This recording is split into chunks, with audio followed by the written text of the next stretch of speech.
Hello everyone, this is Shruti Gadia from Vaishali's A squared academy. आज अपन दोस्तों कंटिन्यू करेंगे क्लास 12th अकाउंट्स का फर्स्ट चैप्टर। कल के लेक्चर में हमने देख लिया था मेथड्स ऑफ कैपिटल अकाउंट और प्रोफॉर्मा फॉर ट्रेडिंग अकाउंट। ठीक है, आज से अपन क्या स्टार्ट करेंगे?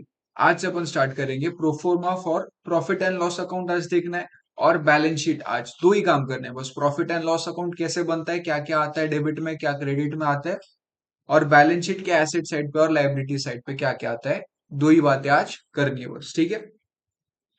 आज तक आपने आपके नोटबुक में सबसे पहले बेसिक्स लिख लिया था, जिसमें गोल्डन रूल्स और वो लिखा था। और कल आपने प्रोफॉर्मा फॉर कैपिटल अकाउंट और करंट अकाउंट लिखा होगा, और ट्रेडिंग अकाउंट लिखा होगा। आज मेरे साथ साथ आप लिखते चलोगे प्रॉफिट एंड लॉस अकाउंट, ठीक है।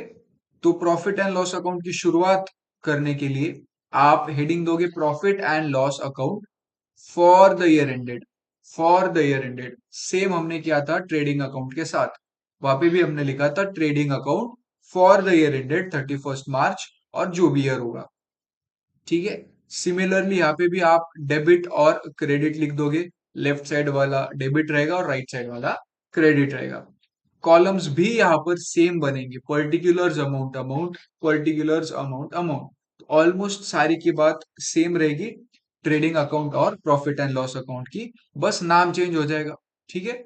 और प्रॉफिट एंड देखो, ट्रेडिंग अकाउंट में हमने क्या करा था, जो बैलेंसिंग फिगर था, अगर ये साइड पे आ रहा है तो उसको ग्रॉस प्रॉफिट लिखा, और ये साइड पे आ रहा है तो उसको ग्रॉस लॉस लिखा। तो सबसे पहले क्या करेंगे, जो लेफ्ट साइड पे हमने ग्रॉस प्रॉफिट लिखा था उसको राइट साइड पे लाके, मतलब ट्रेडिंग अकाउंट की ये वाले साइड पे हमने ग्रॉस प्रॉफिट लिखा था, तो उसको पीएनएल के राइट साइड पे डेबिट में जो लिखा था वो क्रेडिट में लिखेंगे, और यहाँ पर जो हमने ग्रॉस लॉस लिखा था उसको डेबिट साइड पे अपन ग्रॉस लॉस लिख लेंगे, ठीक है।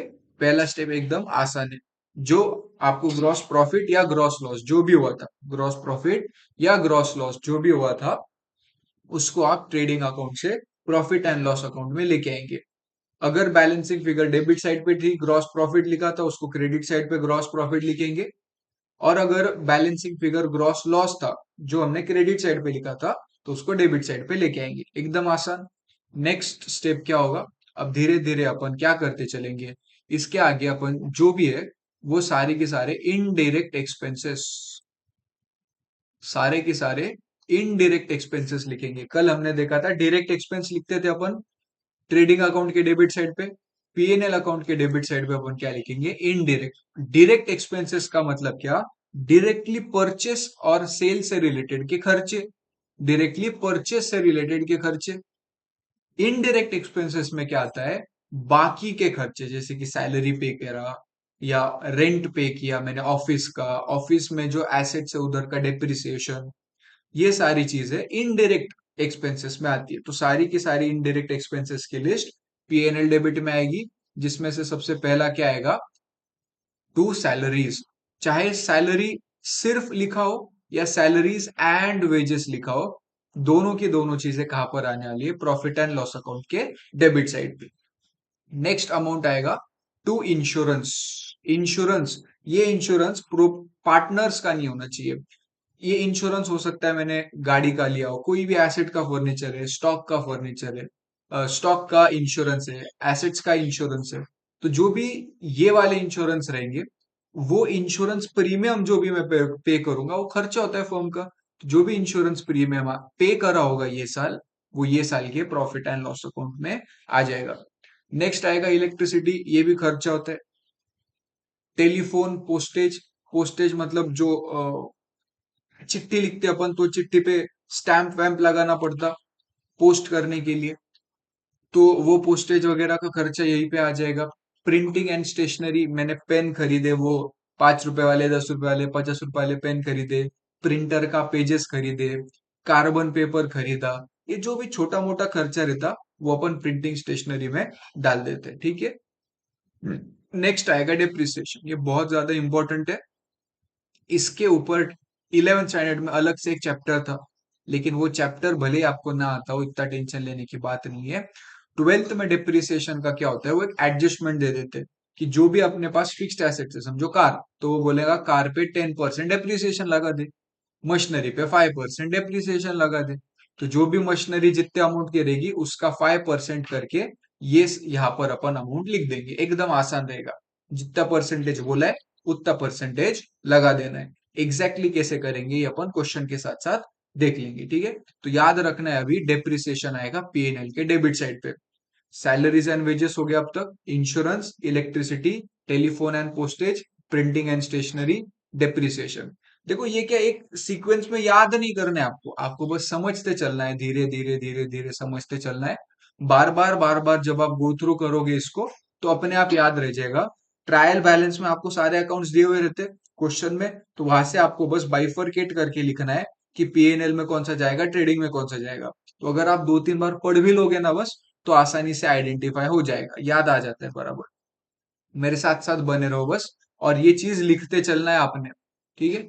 नेक्स्ट आएगा ऑडिट फीस। तो सीए आएगा आपके बिजनेस में, बिजनेस का ऑडिट वगैरह करेगा, तो उसको जो भी फीस आप दोगे वो ऑडिट फीस के तौर पे पीएनएल डेबिट में इनडायरेक्ट एक्सपेंस के अंडर आ जाएगा। नेक्स्ट आता है दोस्तों repairs and maintenance. Repairs and maintenance, machinery खराब हो गई थी, रिपेयर्स कराया, गाड़ी खराब हो गई थी, रिपेयर कराया, फर्नीचर में ऑयलिंग वगैरह, ये कुछ छोटा मोटा जो खर्चा रहता है रिपेयर्स एंड मेंटेनेंस के नाम का, वो यहाँ पे डाल देते हैं अपन।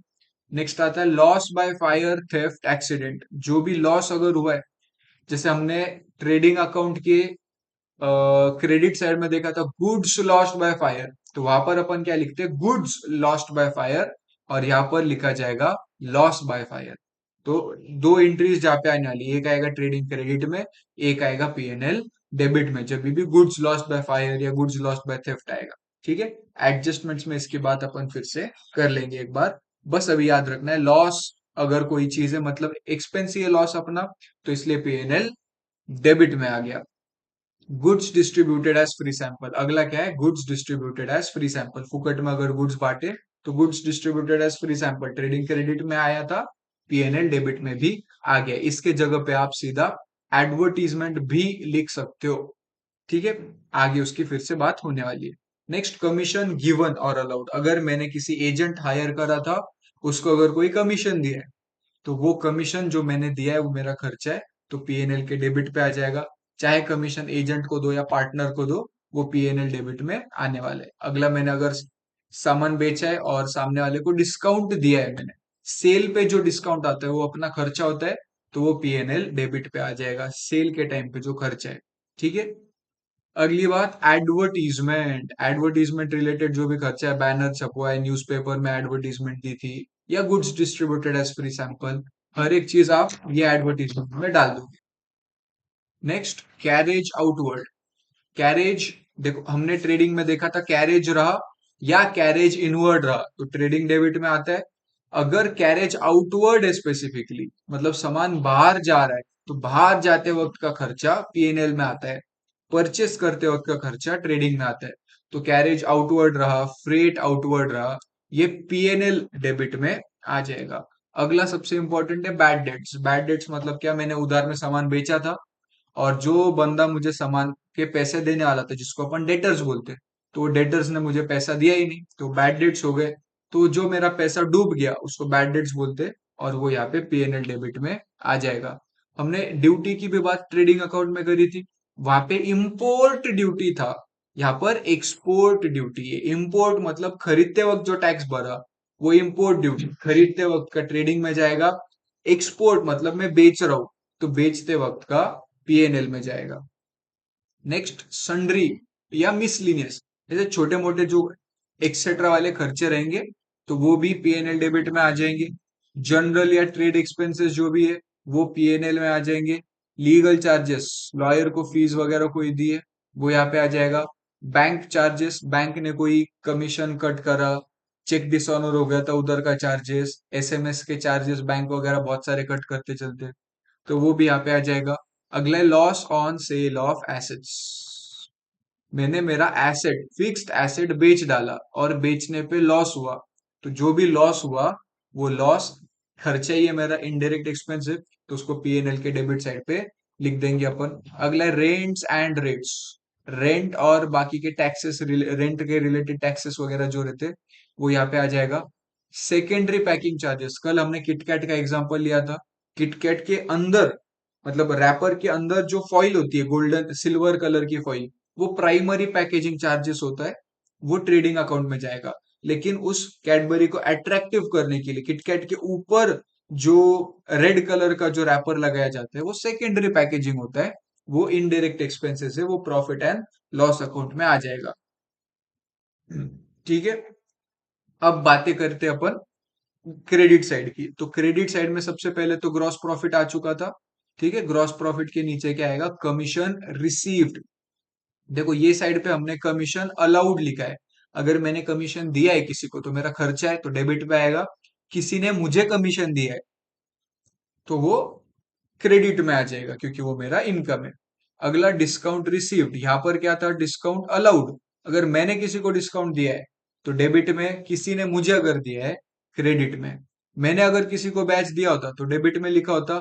अब मुझे ब्याज मिला है, इंटरेस्ट रिसीव्ड, तो इंटरेस्ट रिसीव्ड है इसलिए क्रेडिट। जो भी मिला है, commission received, discount received, interest received, जो भी मिला, डिविडेंड रिसीव्ड, सारी की सारी चीजें कहाँ पे आ जाएगी, रिसीव जो भी हुआ वो पीएनएल क्रेडिट में। रेंट रिसीव्ड या बाकी के एटसेट्रा वाले रिसीट्स कोई रहे, ये एक इंपॉर्टेंट है। Profit on sale of assets, अगर loss on sale of assets है तो डेबिट में आएगा, और प्रॉफिट है अगर तो क्रेडिट में आएगा। ठीक है। लास्ट में बस अपन क्या कर देंगे, जो नेट लॉस अगर आया तो अगर बैलेंसिंग फिगर क्रेडिट साइड पे आ रहा है, मतलब अगर आपकी डेबिट साइड ज्यादा है, डेबिट साइड अगर ज्यादा है तो बैलेंसिंग फिगर यहाँ पे आएगा, तो उसको अपन क्या बोलते हैं, नेट लॉस। और अगर क्रेडिट साइड बड़ी है, क्रेडिट साइड ज्यादा है, तो बैलेंसिंग फिगर डेबिट साइड पे आएगा, उस बैलेंसिंग फिगर को अपन क्या बोलते हैं, नेट प्रॉफिट। जो भी रहो, नेट प्रॉफिट रहो या नेट लॉस रहो, उसको क्या करेंगे अपन दोस्तों, पार्टनर्स कैपिटल अकाउंट में ट्रांसफर कर देंगे। एकदम आसान होता है, चाहे नेट प्रॉफिट रहो या नेट लॉस रहो, पार्टनर्स कैपिटल अकाउंट में अपन क्या कर देंगे, ट्रांसफर कर देंगे। एक बार रिवाइज तो करना पड़ेगा। ठीक है, एक बार यहां से रिवाइज करते मस्त। सबसे पहले हमने क्या देखा था, profit and loss account for the year ended लिखना है। लेफ्ट साइड पे debit amount, right left side पे डेबिट लिखेंगे, राइट साइड पे क्रेडिट लिखेंगे। सबसे पहला काम क्या करना है, ग्रॉस प्रॉफिट या ग्रॉस लॉस को नीचे लेके आना है। डेबिट वाला क्रेडिट में आएगा, क्रेडिट वाला डेबिट में आएगा। फिर एक एक खर्चा चालू किया। सबसे पहले सैलरीज एंड वेजेस, फिर insurance, electricity, telephone, postage, printing and stationery, depreciation important था यहाँ पे, audit fees, repair and maintenance, loss by fire रहो, loss by theft, loss by accident, कोई भी लॉस है यहाँ पे आएगा। Loss on sale of machinery भी यहाँ पे आएगा, एसेट्स यहाँ पे आएगा।